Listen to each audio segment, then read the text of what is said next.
Hi, everyone. Welcome to Palladium Magazine's Digital Salon with Professor John Vervaeke. I'm Ash Milton. I'm managing editor of Palladium Magazine. I'm joined as well by Wolf Tivy, editor-in-chief of Palladium. Nice to see you. Hey, guys. Yeah, thanks. Our special guest, Dr. John Vervaeke, is an assistant professor in cognitive psychology and in cognitive science at the University of Toronto. His work centers around the relationship between science and spirituality and the meaning crisis. We'll talk about that shortly. You can follow him on Twitter at Vervaeke_John and on Patreon at patreon.com/John Vervaeke. Thanks for joining us, John. Thanks, guys, for inviting me. It's a pleasure to meet you guys. Yeah, pleasure as well. We're glad to have you here. So for those of us who weren't at our previous salons, these are basically opportunities for us all to get together online and have intellectual conversations virtually, since obviously we're not able to meet in person. We're recording this digital salon and it's going to be released on our Palladium YouTube channel. It'll also be released as a podcast. So hi to everyone following us on those platforms. The salon's going to run around 90 minutes. The first part will be discussion between John, Wolf, and myself. Then we'll open it up to Q&As from the audience. So start thinking about questions. Remember, you can send them using the Q&A feature at the bottom of your screen. Please put your questions in there. If you put them in the chat, we are not going to see them. So John, to give us some context about the work that you do, what is the meaning crisis? What is the key problem that you're trying to solve here? Why don't you give us some overview of what you're working on right now? Okay, there's a long argument on my video series, Awakening from the Meaning Crisis. It's 50 hours, so I'll try and condense that argument into a few minutes here. So the meaning I'm talking about is especially what's called meaning in life. It's the kind of meaning, not so much of sentences, but think about the meaning of a sentence, and let's take that as a metaphor for the kind of meaning I'm actually talking about. There's a way in which a sentence, the pieces cohere together, fit together, make sense together, and connect you to the world in an appropriate way. And so the metaphor is there's something analogous in the way we're interacting with the world and the way we inhabit our minds and bodies, the way we form communities, that's somehow analogous to that. We're making meaning. We are seeking connections to ourselves, to each other, and to the world. And then what a lot of my work argues is that the reason why that's so sought after for us and why it's so predictive of a lot of outcomes, like if you're low in meaning in life, you're much more prone to suicide, for example, right? Or mental health issues. Why that's the case is because of this meaning in life, this sense of connectedness actually reflects a fundamental feature of our adaptive cognition. Our cognition is a highly dynamic and highly complex form of cognitive processing. And what it's basically doing all the time is trying to, just think about it. All the information available to you in the environment, all the information in your long-term memory, it's vast, and all the possible combinations, all the possible ways you can combine your actions to respond to that, that's also vast and overwhelming. And this is, of course, one of the key problems facing trying to make true artificial intelligence. Because you can't check all that information. You can't check all that information and say, oh, that's irrelevant, that's irrelevant, that's irrelevant, that's irrelevant. That'll take you too long. That's combinatorially explosive. And so, but here's what's amazing about you. You're doing it right now. You're zeroing in on that relevant information. That's a process I call relevance realization. Now, there's a lot to that. And so I'm just giving the elevator pitch on it right now. But the idea is that's very much analogous to biological evolution. Your brain is constantly, in order to do relevance realization, it's constantly evolving, not its biological fittedness, but its cognitive fittedness, its capacity to solve problems. Okay, that's enough of sort of the cog sci background. Why is that? So if you take it, and I argue extensively that that's the core of our adaptive intelligence, then some very interesting things become very quickly available. So the way in which your intelligence, for example, interacts with your consciousness is how things are being made salient to you right now.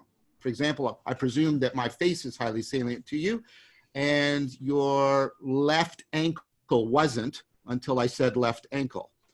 But of course, there's context in which your left ankle might become salient to you. Now, all of that is happening, very dynamic and mostly unconscious and behind your awareness, and things are salient to you. And that's extremely adaptive. It's extremely adaptive. But here's the core idea. That adaptive connection that we seek, the processes that generate it are also the self-same processes that make you subject to self-deceptive behavior. Because how self-deception largely works is that the wrong thing is made salient to you. Let me give you a clear example. Okay? And you can see the conflict between the adaptive evolutionary machinery and the current situation. You want to lose weight. You go in, and there's a chocolate cake sitting on the counter. And there it is. There's the chocolate cake. And it's like super salient to you. Your long-term health, not so salient. Now, you know you shouldn't eat the cake, but you eat it because it's so salient to you. Mm-hmm. Or we procrastinate. Now, there are many examples of this, ways in which the very machinery that makes us adaptively intelligent makes us perpetually susceptible to self-deception. So what cultures have done, and the thing about that self-deception, it's self-destructive. It undermines the very connections we're seeking to establish, the connections to ourselves, to each other, and to the world. And so cultures worldwide and across, historical contexts have developed sets of practices for trying to intervene on that self-deception, ameliorating it, modifying it, reducing it as much as possible, and also trying to enhance that connectedness, that meaning in life. Well, the self-deception, what I'm hearing is that it's kind of inevitable just by feature of like having to direct your attention. Yeah. So I guess it's less sort of reducing the self-deception as compared to an objective standard, as much as directing your attention towards some higher important thing. Yeah, I mean, the main thing that's you want to ask, I think the standard, I mean, if you want to put a philosophical label on it, it's going to be more pragmatic at this stage of the conversation, because what I'm actually asking you is, what's the problem you're trying to solve? Right? And what's the goal you're trying to achieve? And very often, your very attempts to frame the situation, zero in on the relevant information, make it salient, are the things that actually thwart you from solving your problem. And that's the standard I'm talking about right now. So just by the standard of your very attempts to solve your own problem, because that's what intelligence is. Yeah, I know, John, that you kind of focus on, I think you've termed it the frame problem, correct? Yeah, that's the core of the relevance realization problem. Yeah, and kind of how does something become relevant to us, right? Yes. And also eventually and the reverse. How do we become relevant to other things, other people? It goes both ways. Initially, what's relevant to you is what you need to solve your problems. But a lot of your problem solving is also in your capacity to make yourself relevant to other people.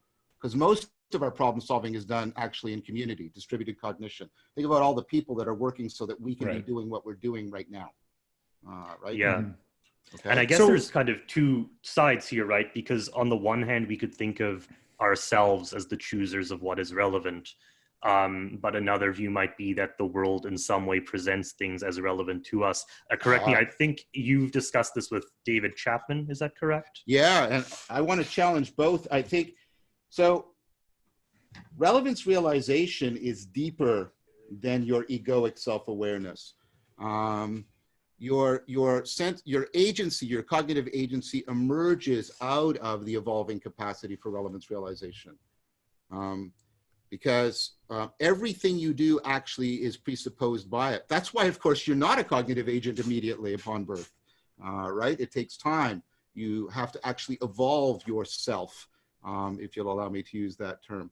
And the way to think of it is, well, let me use the analogy. The biological fittedness, the great white shark. Well, is that a property of the shark? Well, no, because if I put it on the desert, it dies.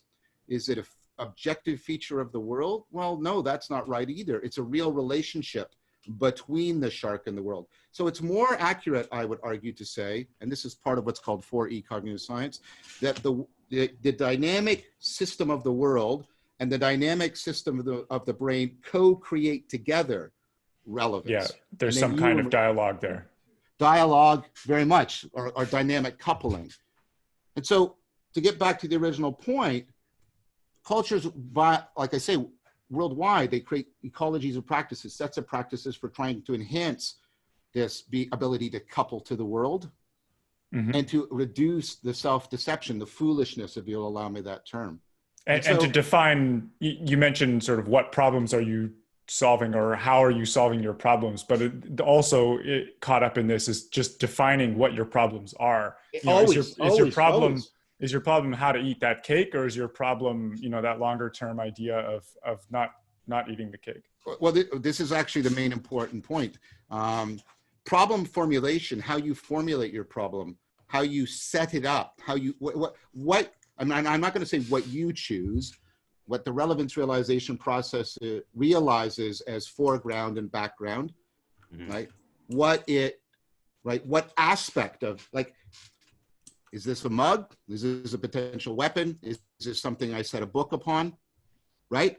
You know how many properties this actually possesses? How many different ways you can interact with it and use it? Right? And look at this. The cup presents itself as graspable to you. Is that a property of the cup? Well, no, it's not graspable by an ant. Is it a property of you? No, because if the cup's around, I can't grasp. It's a property between us. Right. So there's kind of, it's a process that's involving the person who's interacting with the environment and the environment itself. Very much. This is Very dynamic. much. It sounds a little Heideggerian almost. I'm wondering if you take influence from that. I've been model. deeply influenced by Heidegger. I have an entire episode on him on the series. But you have to understand that Heidegger also has been taken very deeply into, I don't know what to call it, very technical, rigorous cognitive science. There's no antinomy in cognitive science between having a very deep philosophical influence and then nevertheless trying to come up with, scientifically rigorous modeling and explanation. Those are seen to go and belong together very well. So one more point in the argument I was making. Let's take it, therefore, as Wolf said, that, foolishness is in a sense inevitable, our loss of connection. So we have perennial problems. We are perennially in danger of foolishness. We are perennially in danger of despair. So cultures create practices for trying to address that. I call that set of practices wisdom, as distinct from knowledge. And we can talk a little bit more about that distinction later. Sure. And here's the thing, those practices and the normative value of wisdom, they can't just sort of hang loose, right? They have to be homed in a cultural framework that validates them, guides them, vets them, transforms them with the power of distributed cognition as situations unfold through history.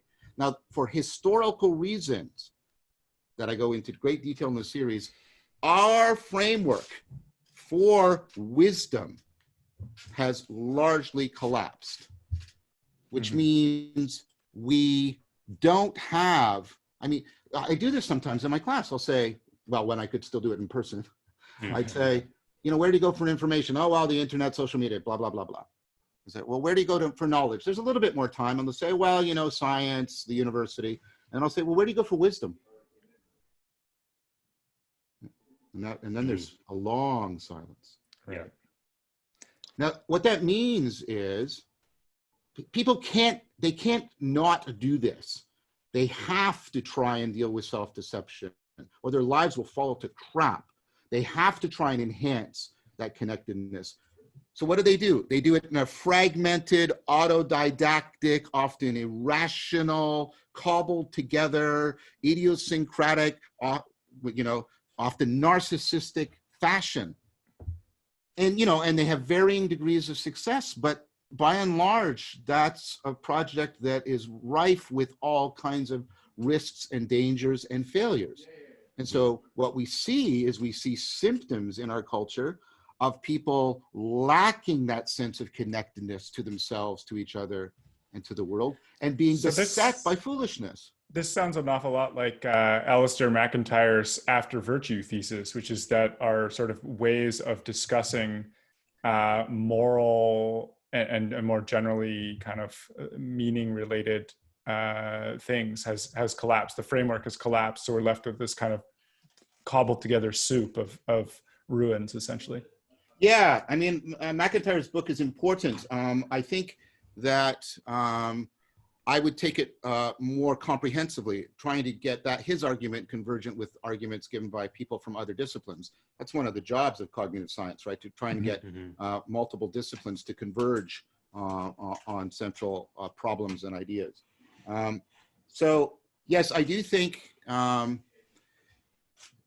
agree with him. There's an important sense in which that framework has collapsed. I tend to think that, I mean, McIntyre is not opposed to this.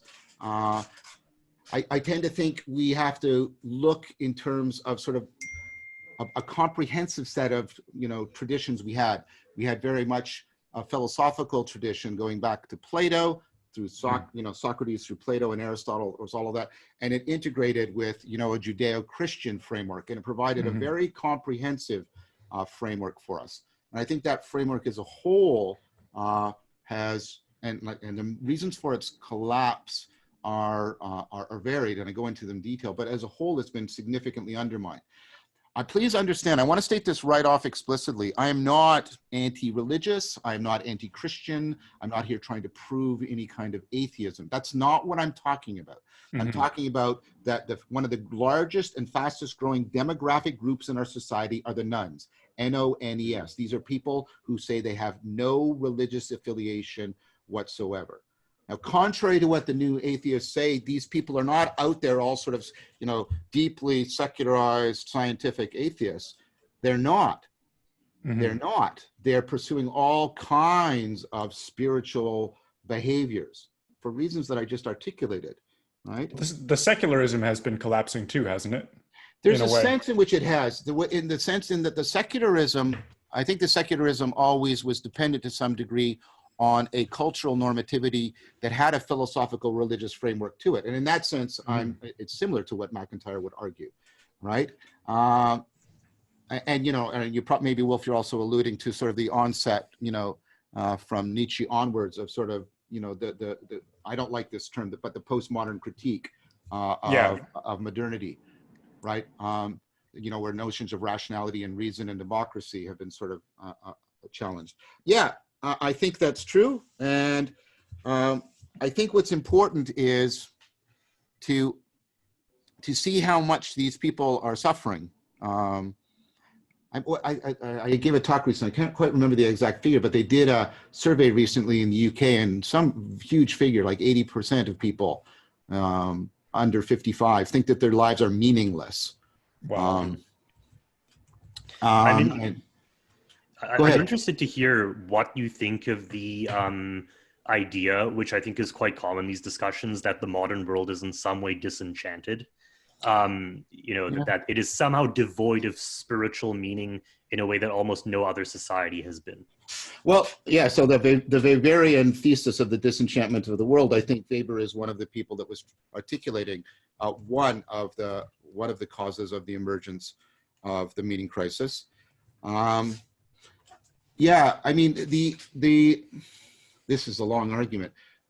Human beings, I hope I've given you enough so this claim has at least got some intuitive plausibility. Human beings love to participate in the enhancement of meaning in life, this connectedness, this sense of connectedness.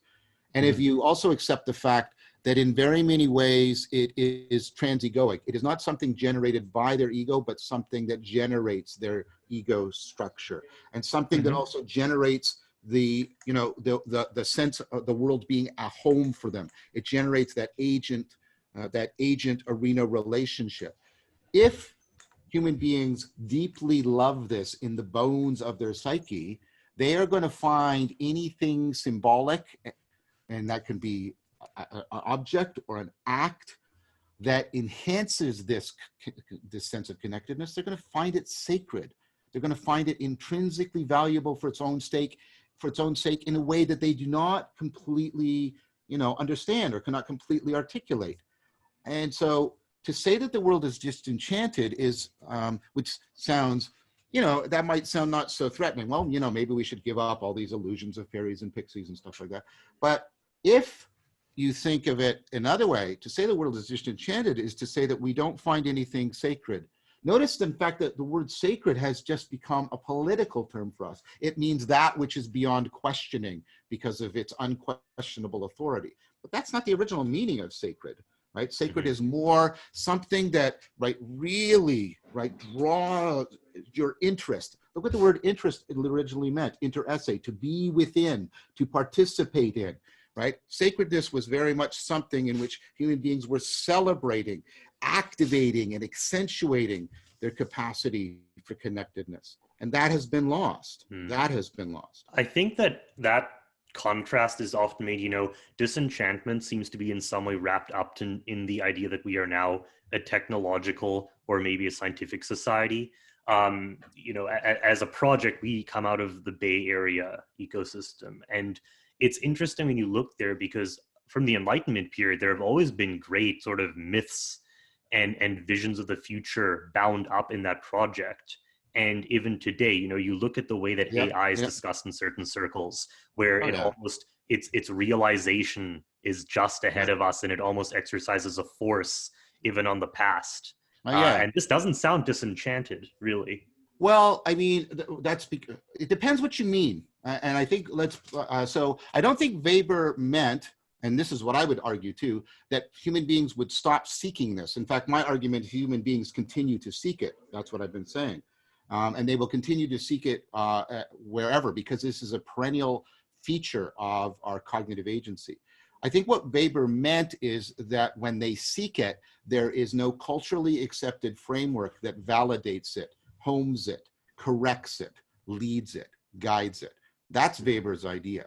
I take it that way. So I think you're going to see all kinds of ersatz religious replacements. You're going to see the, you know, the religious behavior around Marvel superheroes, in which we devote huge amounts of time and energy, and we spend all this time in a completely fictional universe, and we dress up as them, and we go to Comic-Con, and come on, this is a religion. This is what this is.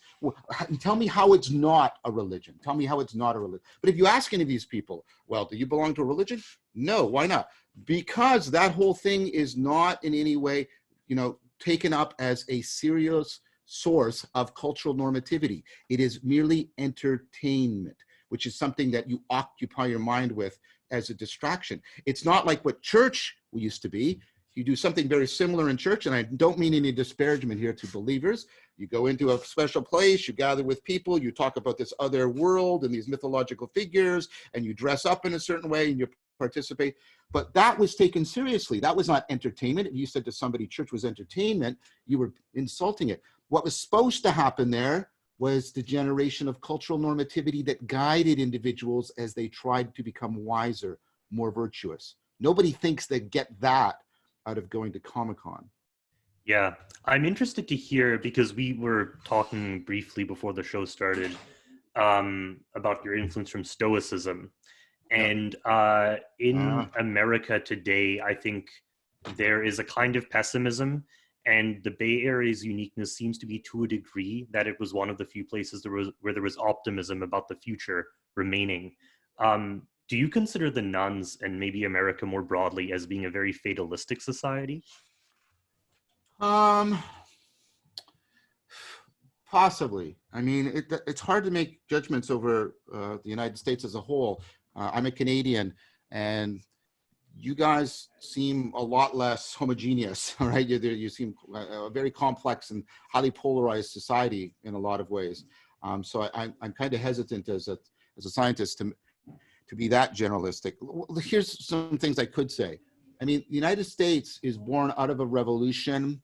It's born within a Protestant framework. It's founded by, you know, Protestant fundamentalists, the Puritans, right? And that's a utopic progressive vision, that there's a utopic future. There's, you know, eventually a heaven on earth and a heaven in heaven, and we're going to work towards it, right? And then you get that translated into things like manifest destiny and the various frontiers that are declared. The problem with that kind of utopic vision is when people stop believing it, they don't default back to neutral. if you've been bound up, and this is the point I want to make, if you've been not only individually, but collectively identified with the utopic vision, and that and then people come to lose faith, not just disbelieve, but lose faith in that utopic vision, that that path that's being offered is not a path that will give them transformation and transcendence, self-improvement, etc. Then people don't just go back to the world being neutral. They go opposite. They snap back into, right, that the world is kind of anti-utopic, if you'll allow me that. I don't want to use dystopic because that has a specific meaning that I'm trying to avoid. What I mean by that is they see the world as a vast machine operating largely inhospitably towards them. Right? And I guess in that context then, because obviously utopian projects can go badly wrong. Yeah. On the other hand, they can also be the inspiration. You know, President Kennedy comes out in the early 60s and says, we're going to the moon. And this is incredibly utopian at the time, perhaps. And yet it was achieved before the decade ran out. So I'm interested, do you think that fatalism of some kind is part of a healthy society, or does it kind of become an obstacle? I mean, Weiser's book, Beyond Fate, made a very good argument about, you can see and I think this is true, that the ancients, the wisdom traditions of the ancient world, especially Neoplatonism, but also to a significant degree Stoicism, and then especially Christianity, are trying to actually help human beings escape from fate. We have to be careful about what this means, and I want to make sure we're not equivocal. There's two different meanings here, and they shouldn't be confused. One is the sense of a destiny, where things are written and you're sort of deterministically called towards them. The other sense of fate that is more important, and that's the one I was actually talking about a couple of minutes ago, is the way your death is fatal. Your death is fatal. Fatal doesn't mean causing death. Fatal means that your death happens because the universe unfolds independently of your narrative projects and your values and your concerns. You can have met the woman of your dreams and fallen deeply in love with her, and you step into traffic and a truck kills you. There's no force because of, right, your narrative project that thwarts the way the universe is going to unfold. So fatal originally meant the absurdity of things, that things are ultimately absurd because the universe is this machine running inexorably on and on and on, no matter what you do. So and that's the sense of fate that I'm talking about now when I'm talking about what happens when a utopic vision, right? What happens is people get the sense, right, that they're in a huge machine that is operating inexorably and indifferently to them and will thwart their goals and plans no matter what they do. And this is why, you know, even from the 80s on, even the late 70s, we get the fears of the huge impersonal machines, the Death Star and Star Wars and all that stuff, right? The huge impersonal machine that is reflecting a real Star Wars program as well, right? Yes, right. And so I think what's happening now, and the reason why this is concerning is, you know, when people might believe that there's a destiny sense of fate, that, you know, that might affect them, it might not. But when people think, when they lose the sense of a current of history that they can participate in that will take them to the promised land, and they start to find themselves in this kind of fate that I'm talking about, we might call it the fate of despair, right? Then this is what's really, because what happens then is, right, people get the sense that it doesn't matter no matter what they do, right? It doesn't matter no matter what they do. And is that essentially what you're talking about with the meaning crisis, that in some sense we've lost any sense of this grand narrative plan or cosmic destiny that we were participating in? And that was that the thing that was giving structure and meaning to our lives, and we've lost it, and now we're sort of in this kind of despairing mode as a culture? I would argue that that was one of the three orders. You can think of the three orders of the meaning space like three dimensions. And what you can see things like Neoplatonic Christianity doing is giving a highly intricate but integrated picture of the three orders. The first order, the one we're talking about, is a narrative order, that there's a grand story, right? And that we are participating in it, and our actions make a difference. And this comes out of the Axial Revolution. This comes out of Zarathustra, and it's taken up into the thought of ancient Israel, the Exodus from Egypt, the journey to the Promised Land. This gets woven into our cultural cognitive grammar. That's one important narrative, and if that narrative is really seriously thwarted or undermined, it undermines meaning. But there's two other orders. One is a nomological order. This is the sense that the universe, right, is ordered. It makes sense. There are rules to it, and if you know the rules, you can play in it well. It's an arena that makes sense to you. And what's happened is the scientific revolution has generated this weird thing. It's given us maybe the most powerful picture we have of the world. We're knowing the rules in some sense, but notice something really, really weird about it. And this has to do with the way it was born in the, with Descartes and other people. The scientific worldview does not have the capacity to explain the process of science itself, the process by which scientific explanations are generated, the process by which people reason. So we have scientific explanations of everything except, well, not everything except, but everything with an important exception, which is this. We don't have a scientific explanation of how we generate scientific explanations. We're a whole in the scientific worldview. We don't belong in it. Do you mean in the sense that we don't understand how sort of human intelligence works and how cognition works? Or do you mean more in like a sociological sense, like what Kuhn was talking about with the paradigm shifts and so on? Well, I think the first sits within the second. I think we are in the middle of a potential paradigmatic shift in which we are, well, I mean, I think this is what's happening. I hesitate to say this, but what's happening in sort of 4E cognitive science, the cutting edge of cognitive science, is we're really trying to tackle what it's going to take to restructure our ontology in order to try and resituate cognition and consciousness back within the scientific worldview. And this is still very much, even within bona fide cognitive scientific circles, this is still very much a controversial thing to say that we will eventually succeed in this. Many people are, the famous hard problem of consciousness, that we'll never, listen to the word I just used, and this is a respected position, we will never have a scientific explanation of consciousness. Things like that. Now, I don't happen to agree with that, but these are intellectually respectable positions, which means I'm giving you evidence that as of right now, we don't have any good explanation of this. And that means we don't fit into that nomological order. Finally, so in addition to the narrative order and the nomological order, right, there's a normative order. That, in previous societies, you had ways of leveling up, of self-transcending. This is what wisdom is. You self-transcend in some viable developmental way that makes sense and is progressive and you can identify with, and right? We don't have that anymore.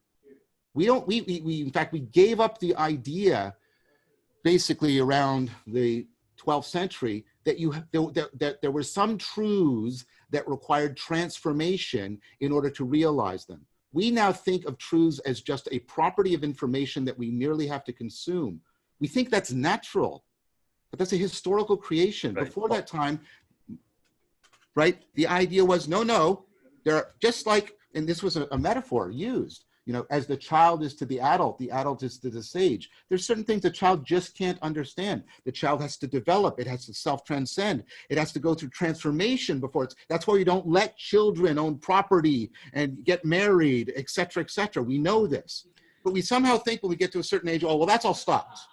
And now on, all truths are accessible to me. All I have to do is think about them, right? All I have to do is read about them. Like you could basically express this in the sense of all truths are facts, perhaps. Yes, right.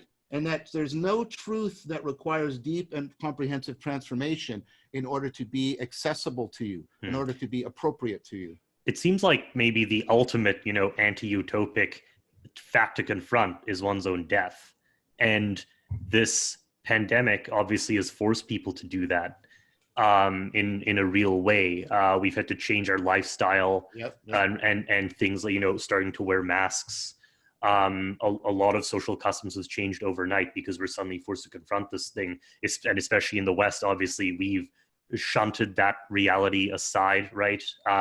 We've removed ourselves from handling people who have died. It's medicalized away. I'm interested to hear if you think that we've been successful in turning death into a mere fact, or whether this has somehow resisted that kind of subsumption. Well, I mean, this goes towards something else that is part of the meaning crisis, and it actually follows on what I just said. We have reduced all knowing to one kind of knowing, which is the propositional representation of facts, right? A fact is the referent of a proposition that you believe. I believe that cats are mammals. That's a fact, right? Mm-hmm. But the problem with that is, in that sense, there's no difficulty about me and my death. Of course, my death is a fact to me. There's a famous story by Tolstoy, The Death of Ivan Illich. Ivan Illich had always known that he was going to die, but he falls and he hurts himself and he doesn't get better and get better and get better. And then he realizes, and then the line is actually like this: Ivan Illich had always known he was going to die. And then one day he realized he was going to die. The words are the same, but there's something fundamentally different. And this points to other kinds of knowing that you have that are actually fundamentally more central to your agency than your beliefs. Our culture is ideological. And I don't mean ideology in just a typical sense of it. What I mean by an ideology is the claim that all knowledge is propositional knowledge, that all there is to our knowing is the possession of beliefs. That's ridiculous as a claim. First of all, a lot of your knowing is in your skills. You know how to walk around. That's not a belief, right? You know how to walk around. You know how to catch a ball. You know how far to stand from somebody at a funeral. Yeah, it's sort of... it's truth on an experience. I actually think, I'm looking at our time as well. I'd like to get to some Q&A, and I think the first one actually kind of slides very nicely into this. Well, can I say one more thing about that? Sure, of course. Because I want to just finish the thought about death. Go ahead. Right? Okay. And so that procedural knowing, that skill knowledge, is actually dependent on your situational awareness, your perspectival knowing, all that salience landscaping I was talking about earlier. And here's the thing: your death, in terms of perspectival knowing, is mysterious to you. You do not. So right. Perspectival knowing is about a sense of presence. That's what they try to get in video games, right? It's your sense of here nowness. Mm-hmm. But you can't imagine what it's like to be here now dead. You can't imagine it. You can't, because whenever you're imagining it, you're there, right? And so death is a perspectival mystery to you, in contrast to how easy it is to state as a propositional fact. Oh, sorry, the room is. I'm having a slight... I'm seeing you fine. Oh, okay. Yeah. It seems to be jiggling. Are you okay? Everything's okay? Everything's fine on my end. Okay. Maybe the audience can let us know if they're seeing anything else. Yeah, it's good. Sounds like. Yeah, it's stabilized here. Okay. Okay, cool. So anyways, right, that perspectival knowing is really crucial to you.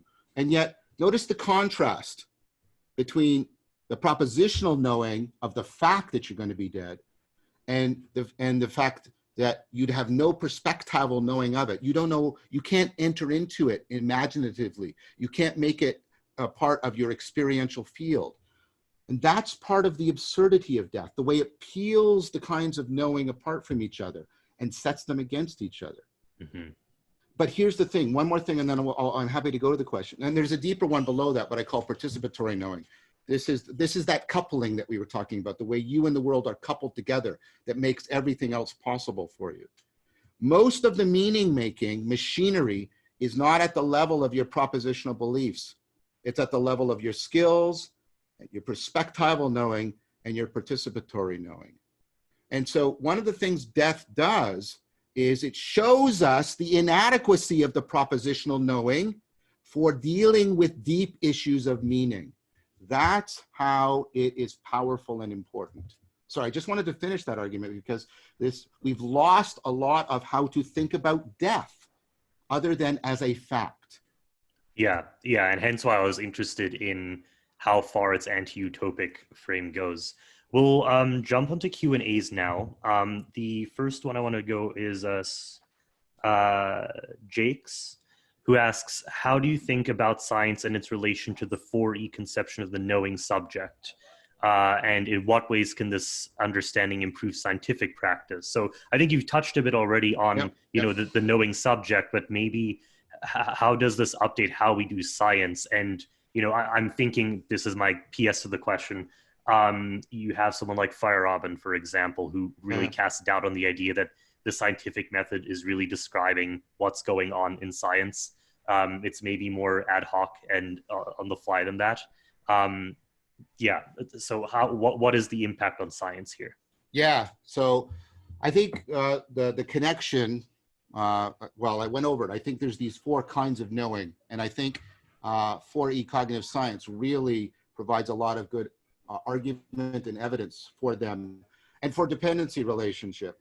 And this, just give me a second on this, because this actually addresses the science issue. That our ability to inferentially manipulate our proposition is actually dependent on all kinds of attentional and memory skills. And then those skills are actually dependent on our situational awareness, because it's our situational awareness that tells us which skills to apply and which skills to learn, and actually gives us the directedness of our cognition to learn and apply skills. And then that ultimately is situated on the participatory knowing, the coordinated sense of identities that we assume and assign as and we don't do this consciously. This is always happening below the surface, both of individual cognition and cultural cognition. But how we have identities, like I'm this particular agent and this is a particular arena, and all of that is constantly emerging because how we're biologically, cognitively, and culturally coupled to the world. Now, why did I say all that? Because that means that we should stop thinking of science just as something that comes out of, like Descartes did, and other people, perhaps also Bacon, just comes out of an inferential computational process, right? Which is the inferential manipulation of propositions to alter belief. Let's remember something about science, that the scientific method was originally born out of, sorry, that's too broad. I want to say the experimental method. The experimental method of Galileo, which is post-Copernicus, is actually born out of this terrific realization of the human proclivity for self-deception. That's the point of the experimental method. The point of the experimental method is you cannot rely on your best observation, your best thinking, because it is so prone to self-deception. We have to set up this very complex set of self-corrective processes for trying to deal with our self-deception. Okay, well, what that means is the following. That computational process is dependent on very important skills of attention, right? And remembering, etc. And then those skills are dependent on particular states of consciousness. And then those states of consciousness are ultimately dependent on particular kinds of identities we're assuming and assigning, both individually and collectively. And that means that whatever theoretical knowledge we're generating up here depends on tremendous amount of wisdom for reducing all of the self-deceptive proclivities in all of these undergirding forms of knowing, the procedural, the perspectival, and the participatory. And importantly, it seems like that the fact that this is being done in a scientific working and learning community is quite important here. It is and it isn't. I mean, so there's a lot of people talking about the fact that we need to bring it, like there's, well, you're familiar, Wolf was familiar at least with virtue ethics. We need something like virtue epistemology, in which we think about epistemic responsibility, and we think much more about, we come up with a much more virtue comprehensive notion of rationality, where rationality isn't just being logical. Rationality is, systematic and reliable practices for overcoming self-deception. So for example, this will sound ridiculous, but let me give you an example. I think to be a good scientist, you should have practiced a lot of mindfulness, because mindfulness is a systematic and reliable technique for doing two things: reducing attentional sources of bias and self-deception, and enhancing cognitive flexibility and affording insight, which also helps to reduce self-deception. Now, if I were to say, well, in addition to, learning your stats and learning how to, measure the relationship between the dependent and the independent and the dependent variable, which I'm not saying you should stop doing, the scientists should also get a lot of training in mindfulness, for example, because that would actually make them much better at getting the goal they're trying to achieve. Now that strikes many people right now as, ha ha ha, that is so silly, so, so granola. But, can you explain how that would work? Like what is the mindfulness doing that sort of enables you to think more effectively? And then just more generally, we have a question about how mindfulness relates to the meaning crisis in general. Okay, well, here, so I've published on this and doing a lot of work on it, and I teach a course live stream on meditation, and it's multiple weeks and stuff. So again, I'm trying to compress here a lot. So I'll do this via an argument by analogy, and I'm going to ask you to accept that I have much more independently valid arguments, but this will be sort of allow me to argue and teach at the same time, right? So we talked about framing and we talked about focusing. Here's the analogy. My glasses are doing this for me. They're literally framing, right, and focusing my attention. But there's a problem. So my glasses are actually transparent to me. I'm not seeing them. I'm seeing through them, beyond them, and by means of them. You know what I need to do sometimes? You saw me do it before we started this. I need to do this sometimes. I need to step back and look at my glasses rather than looking through them, because that's the only way I can see if there's something distorting on that surface. Now, how do I know if I've removed the distortion? Do I just stay looking at it? No, I have to put my glasses on and see if I now see differently than I did before. Meditation is doing this. Right? It's stepping back and looking at your mind, the patterns and processes that are framing your experience. And they're normally transparent to you. You're not aware of them, you're aware through them. Mindfulness is to step back and look at that framing. That's a meditative practice. But there's also mindfulness practices, and when you do this, you put the frame back on, you start to look at the world and see if you can see the world differently than you did before. Not primarily beliefs, but in terms of your perspectival knowing and your participatory knowing, right? Is it possible for you to have a different kinds of salience landscaping? Can you break out of addiction? Can you break out of the confirmation bias? Can you, at the level of participatory knowing, is it possible for you to assume new identities that you couldn't assume before? That's how it matters. Do you think That's that how mindfulness is relevant? Do you think that phenomena like insight or inspiration are essentially some kind of frame breaking or rearrangement? Totally. So insight is a movement. Look, what this does is this allows me to break frame. It allows me to break the frame that I was in. Mm-hmm. This allows me to make a frame that I haven't yet been in. I can break the frame I was in. That's what we have. This is what the original meaning of Dirkbrook, breakthrough. I break the frame I'm in, and then I move through to something that where I wasn't before. Mm-hmm. Yes, that is what I do a lot of work on insight. That's exactly what insight is. And many problems are unsolvable, not because you don't have all kinds of data, not because you don't have all kinds of inferential machinery. It's because you've misframed them, and you have to break out to a new frame. How does one do that? Yeah. Do you see insight, I guess, as something that can be,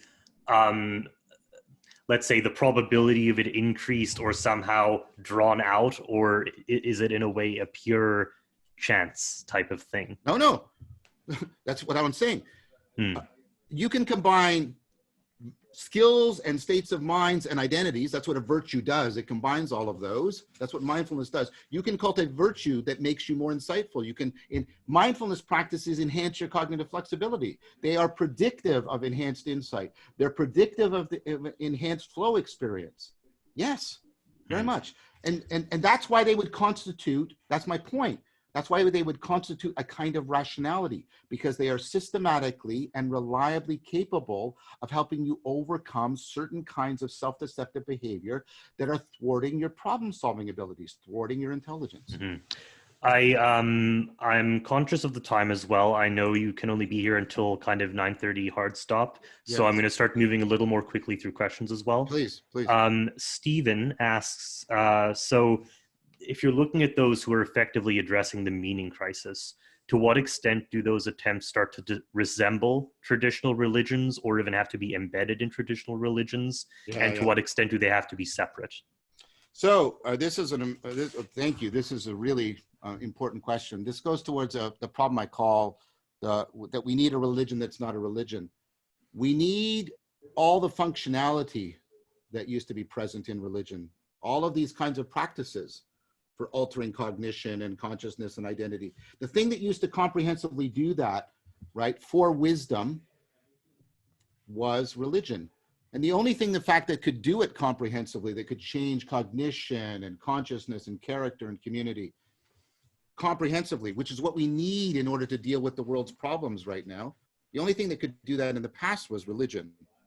The problem for many of us, as I said, is we're nuns, and that the religious framework we've inherited from the axial revolution of the two worlds, with the natural and the supernatural, and that the spiritual is somehow forever beyond, right, and divided from the scientific, that's no longer viable for many of us. So we have to somehow extract from, and I have a lot of deep respect for religion, by the way.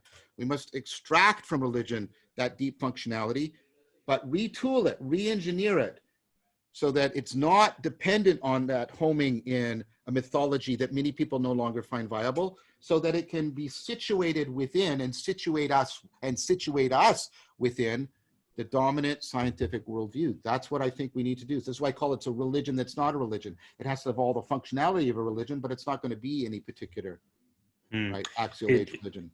It sounds a little like, and I'm going to speak from my Catholic lens here, you're interested in how one can return to a liturgical mode of being, maybe. Yep, a liturgical mode of being that's also, for reasons I just tried to touch upon a few minutes ago, also deeply rational, deeply committed to rationality, deeply committed to overcoming to self-deception, deeply committed to cultivating wisdom and affording enhanced connectedness, adaptive connectedness, and meaning in life. So going back earlier to your example of the Comic-Con religion or pseudo-religion, it would sort of seem from that example that it's actually, the hard part is not necessarily sort of creating something that people participate in and believe in and kind of that gives the structure to them, but rather connecting that to the, I guess, larger narratives of meaning and larger structures in society that are actually meaningful and drive towards some kind of self-overcoming. Yes, very much. So making the communitas and the symbolism and the sense of sacredness interconnected with and interdependent with the sapiential project of cultivating wisdom. And society itself. Yeah, that's it. So look, think about comics, or think about video games. Another symptom of the meaning crisis is that the virtual exodus. People are now saying reality is broken and they prefer to spend time in the virtual world. Why? What does a video game give you? It gives you a clear narrative in which you play an important role. There are rules that you understand and you can follow and you can fit in, and it gives you a way to self-transcend, to level up. It gives you the three missing orders, right? Until whatever it is we're doing religiously gives us the three orders, but not in some decadent romantic fashion, but gives us the three orders in a viable way that reliably helps us overcome self-deception and enhance meaning in life, makes us wiser, then it's not going to address the perennial problems that face humanity. And it's only going to be an ersatz religion. Right, great. There's a lot of rabbit holes I think we could go down here. I'm going to keep us moving on the questions, though. Let's do another question. Nicholas asks, does atomization and loneliness play a role in the crisis of meaning? Oh, totally. And that is meaning breaking down as social expressions and intimacy. I'm going to tack something on here as well. I'm interested to hear in how you're thinking of this mode of interaction, you know, we've already for at least 10, 15, 20 years now moved increasingly modes of interaction onto these disembodied digital platforms. Now we have a lot of that interaction, almost all of it outside our immediate quarantine households, is happening on them. And yet there's also been so much of it happening, you know, communities, salons like this one. I've heard people talk about feeling almost a renewed intimacy with certain communities, or they're even meeting more people in these environments than they might have if they're just posting on Twitter or something. So this broad theme of atomization and then our current pandemic context. Yeah, so the work of Hahn, especially The Scent of Time, The Agony of Eros, right? Burnout Society, very much on this theme of atomization. Yes, so if meaning in life is not so much about propositional content, but the enacted, lived sense of connectedness, being connected to yourself, connected to each other, connecting to the world, mattering to something larger than yourself, then loneliness is a sign that those connections have been deeply, deeply frayed, if not severed. And that is a pervasive kind of meaning crisis experience, intense loneliness. Now, what's interesting about this medium, as Ash points out, is it's got some really interesting qualities to it. For example, look at how much my face fills the screen right now, right? Mm-hmm. If my face was filling your visual field and we were in person, this would be socially inappropriate. You would go, whoa, creepy, strange guy. But this medium has a different grammar to it. So what it allows for is it allows for a really intense, complex expressivity in great detail. People are allowed to be closer, right? And their faces are also lit because it's, and there's no actual spatial representation of our relationship because we're sort of in non-space. Right.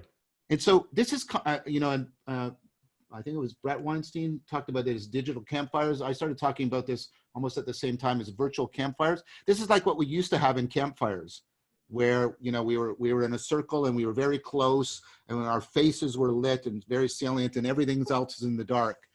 So it's very ancient. It's very ancient to us.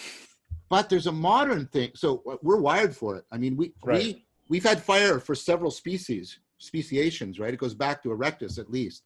And so we're wired for this. Matt Rossano made an excellent argument for this in Supernatural Selection. That's why we're sort of wired. Think about how that makes us meditative, sitting around a campfire. You zoom in on the fire, you follow it, and then you zoom out, and and then you zoom in and you zoom out. It's like it conduces you to meditation, right?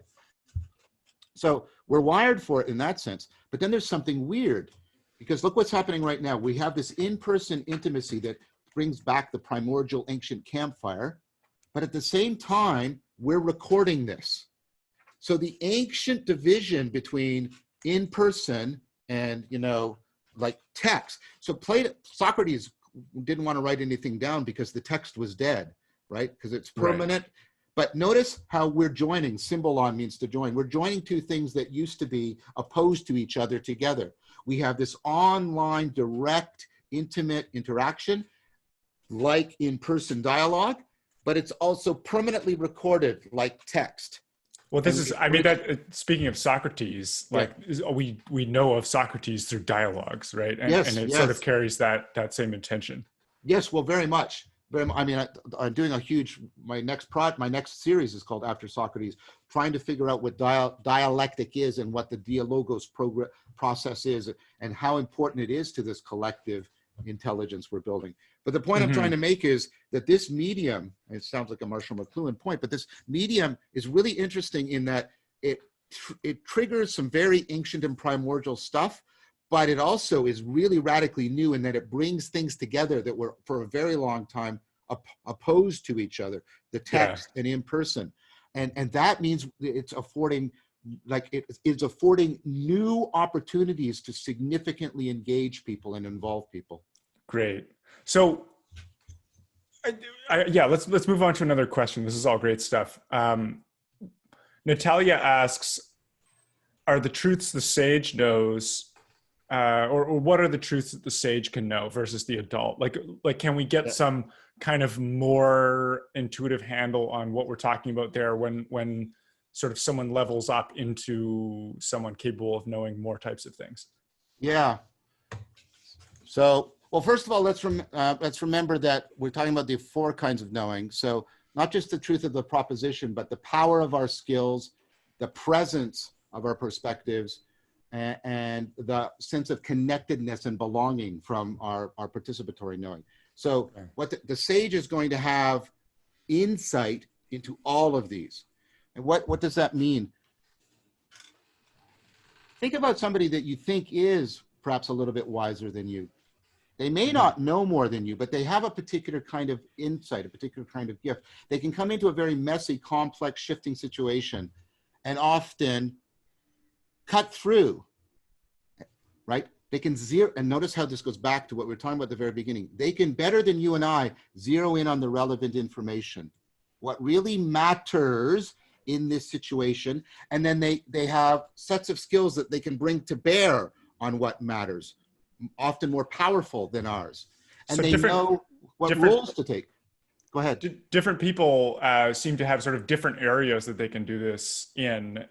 You know, when I think about the answer to that question, I think about a bunch of my friends who will come in and really cut through some confusion that I was having. But then also we have the opposite experience where I go and cut through some.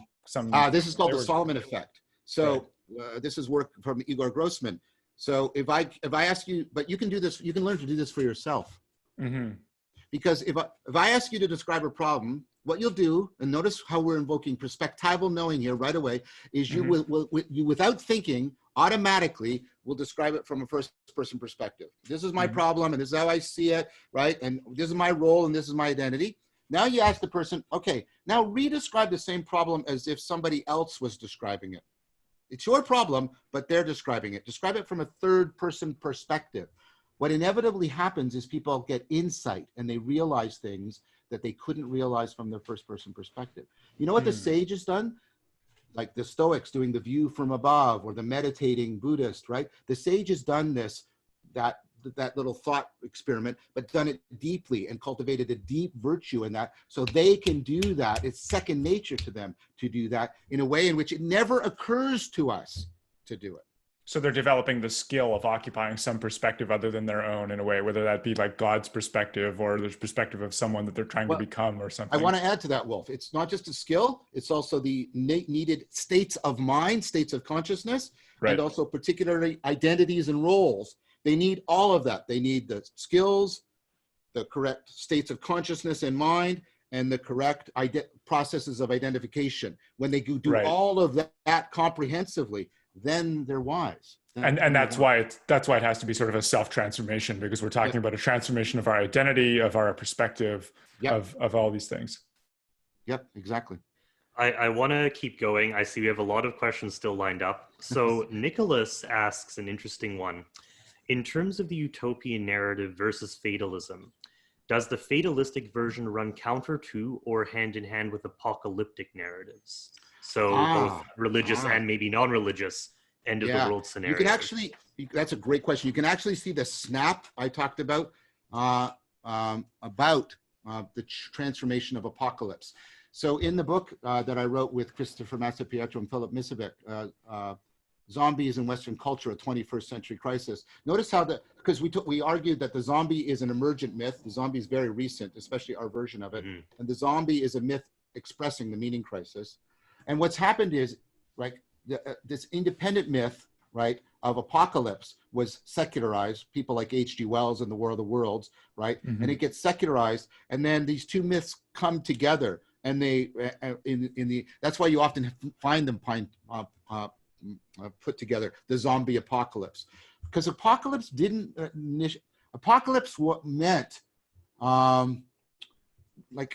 think about how it's actually translated in the Bible, revelation. The apocalypse was the frame breaking of the old world and then the revelation of the new world. It was about the most comprehensive insight, disclosure, transformation of people, of agent and arena relationship, right? Yeah, it's an unveiling. Well, it's an unveiling. It's a transformation. It's a new creation. These are the ways of thinking about it. And then what happened for us, and notice how that has a promised land feel to it, right? What happened for us is the apocalypse lost all of that, and then it becomes, right, the despair generating destruction of the world with nothing beyond it. But at the same time, like what I notice, if you look at the sort of apocalyptic narratives that people run around with, you sort of get this sense, either implicitly or explicitly, that they actually expect sort of some kind of utopia to follow the apocalypse, like that it is this older version of the apocalypse where it's this unveiling. Like it's like the corrupt world kind of collapses and then some new better thing is rebuilt. Like that's the sense that I get of how people kind of talk about it and even want it to happen. Okay, like, well, certainly what you're saying is true, that there is this like sense of the end of the world that is just like the zombie apocalypse. But then you also get this, a lot of people kind of orienting around the apocalypse as almost their kind of plan or their grand narrative of how things are going to become good. So I have a couple things to say to that. One of that is that's kind of a self-deceptive thing, because that's basically apocalypse for everybody else, utopia for me. Which is kind of a weird thing to do. Part of what I said is because we had several generations where we were trained in just the negative version of the apocalypse was the nuclear holocaust. Right. So, right. And then, and then that was sort of the destruction. And then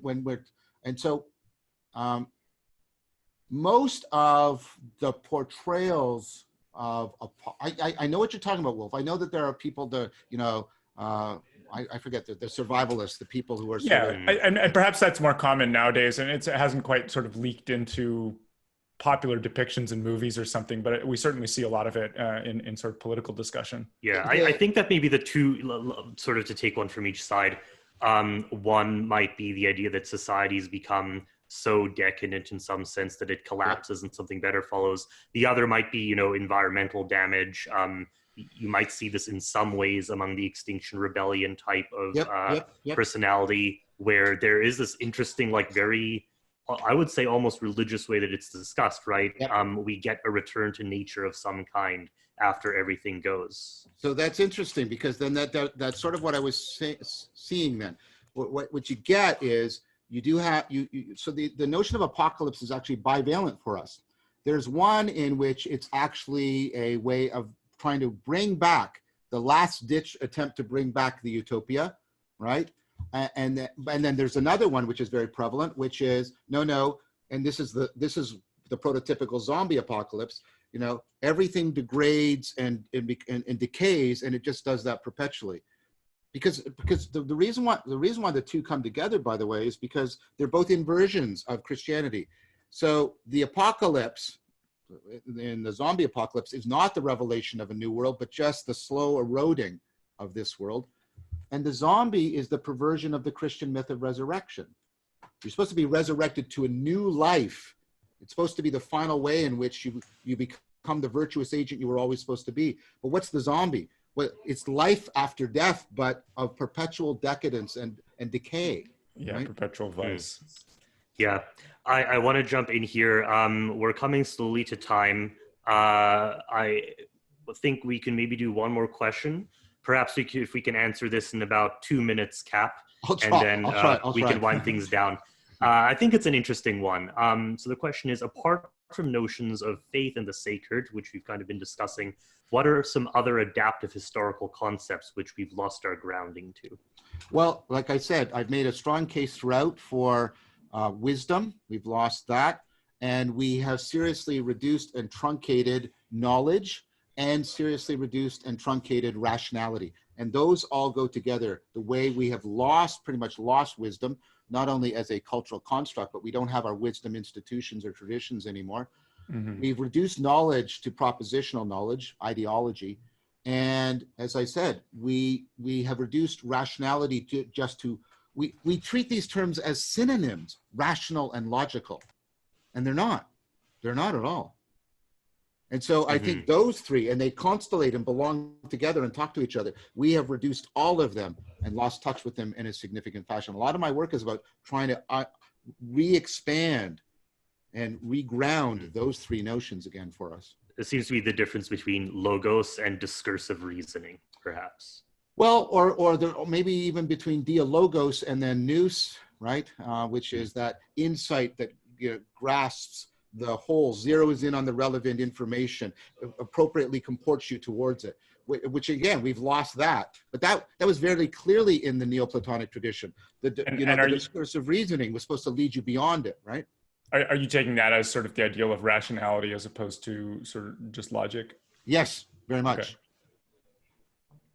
Okay. The person who could live deeply in a viable and coupled way to the world is more important to me than somebody who can state some justified true beliefs. Stating justified true beliefs is important. I didn't say it's not important. I'm saying what's more important. Right. That's why I often ask people when we get into long discussions, I say, don't tell me what you believe, tell me what you practice.